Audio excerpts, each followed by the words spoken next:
Hello বন্ধুরা, আমি সমস্যা আর আমার চ্যানেলে তোমাদের সকলকে সুস্বাগতম। দেখো, এটা হচ্ছে গণেশ চতুর্থীর ভিডিও, যেটা খুবই পুরনো ভিডিও। ছোট ছোট ক্লিপসগুলো আমি কিন্তু তোমাদের আগেই শর্টসে শেয়ার করে রেখেছি, কিন্তু বড় ভিডিওটা না এডিটিং করে রাখা ছিল, কিন্তু আপলোড আর হয়নি।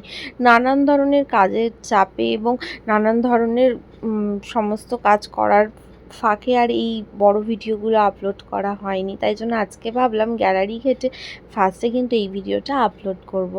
আমার যখন বিয়ে হয়েছিল তারপরেই আমি বিয়ের আগে থেকেই সমস্ত ঠাকুর আমি কিনে নিয়েছিলাম একটি দোকান থেকে, এবং বিয়ের পরের দিন যেদিন আমি শ্বশুরবাড়িতে পা রেখেছি সেদিন এনারাও আমার সাথে এসছিলেন। তো আমার খুব পছন্দ করে কেনা এই গণেশ ঠাকুরের মূর্তিটা, যাকে কিন্তু আমি প্রত্যেক দিনই স্নান করাই, ঠাকুরকে সেবা দিই। এবার গণেশ চতুর্থীর দিন কিন্তু আমি নিজের মতো করে যতটা জানি, যতটা মায়ের কাছ থেকে শুনেছি, সেইভাবে ঠিক পুজো করা শুরু করেছি।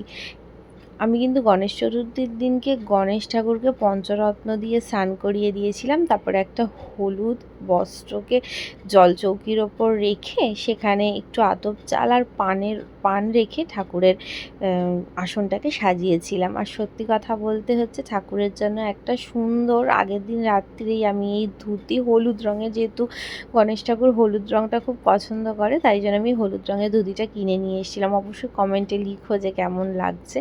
এবং আতর সহযোগেও তাকে আমি দিয়েছিলাম এবং হলুদ রঙের পইতে পরিয়ে দিয়েছিলাম। ফুলের মধ্যে আমি কিন্তু পদ্ম ফুল কিন্তু আমি প্রত্যেকটা পুজোতেই অর্পণ করে থাকি ঠাকুরকে।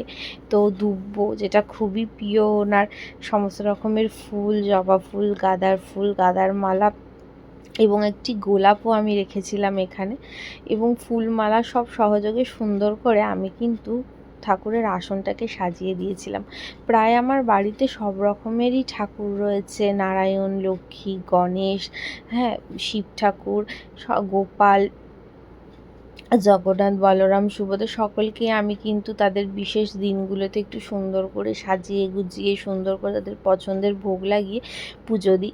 এতে কিন্তু আমি কোনো মন্ত্র জানি না বা কোনো কিছু সেইভাবে যে একদম প্রপার ওয়েতে নিয়ম মেনে পুজো, না সেরকম না। যেটুকুনি আমি শিখেছি ছোটোবেলা থেকে আমার মায়ের কাছ থেকে বা আমার বাড়ি থেকে, সেই রকমই আমি শিখে দেখে সেরকম আমি এখন বিয়ের পরে নিজের বাড়িতে এরকমভাবে পুজো করে থাকি। আর সত্যি কথা বলতে, জীবনে আমি যেটুকুনি আজকে যে জায়গাতে দাঁড়িয়ে আছি, ভগবান ছাড়া সেই জায়গাটা আমাকে কেউ দিতে পারতো না। আর আমি মনে করি সবসময় ভগবানের আশীর্বাদ আছে বলেই আমি আজকে তাকে পুজো করতে পারছি সুন্দর করে। আর সেটাই হচ্ছে আমার কাছে বড় ব্যাপার। আশা রাখি যে ভবিষ্যতে আমি আরও সুন্দর করে বড় করে পুজো করতে পারবো। ভগবানকে সবসময় এটাই প্রার্থনা করি যে আমি যাতে আরও পরের বারে ভালো করে পুজো করতে পারি। এখানে না আমি একটা থালা সাজিয়ে নিয়েছিলাম, যেখানে পান, গোটা হলুদ, সুপুরি, এগুলো সমস্ত কিছু রেখেছি। আর এখানে গণেশ ঠাকুরের প্রিয় খাবার মোদক, লাড্ডু, এই সমস্ত দিয়ে একটা থালা সাজিয়েছি। তোমরা হয়তো দেখে বলবে যে দিদি, তোমার ফাইবারের থালা কেন গো? আসলে সত্যি কথা বলতে আমার শ্বশুরবাড়িতে তো সেরকম পুজো আচ্ছা হতো না, তার জন্য এখানে বাসনপত্রও খুব নেই বললেই চলে। কিন্তু আমার বিয়ের বছরেও আমি আস্তে আস্তে সেই জিনিসগুলো কিনে নিচ্ছি, সেই থালা বাসনগুলো আস্তে আস্তে করেছি। তো সেটা পরের বছরে সবটাই হয়ে যাবে, তোমরা সেটা দেখতে পাবে। তখন আর এই থালাগুলো দেখতে পাবে না। এগুলো একদম ঠাকুরের জন্য আলাদা করে সবসময় তোলা রাখে বলে এগুলোই আমরা ব্যবহার করি পুজোর সময়। কিন্তু আস্তে আস্তে যে পরের পুজোগুলোতে দেখতে পাবে যে এই থালাগুলো আর থাকছে না, কারণ আস্তে আস্তে থালাগুলো সরিয়ে দিয়ে এর জায়গায় আমি কাঁসার থালাগুলো বা এইগুলো সব কিনে নিচ্ছি। আর এখানে আমি ঠাকুরকে আরতি করছি, এবং আরতি দেখো কত সুন্দরভাবে ঠাকুরের রূপটা ভেসে উঠছে। তোমরা অবশ্যই জানিও আমি কেমনভাবে সব কিছু সাজালাম, তোমাদের কেমন লাগলো অবশ্যই কিন্তু জানিও।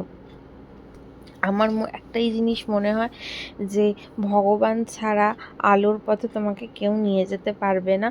আর আমি একটা জিনিস খুব মনে করি, সেটা হচ্ছে যে আমি মানুষ তোমার সাথে স্বার্থে মিশবে, কিন্তু ভগবান তোমার সাথে কখনোই স্বার্থে মিশবে না।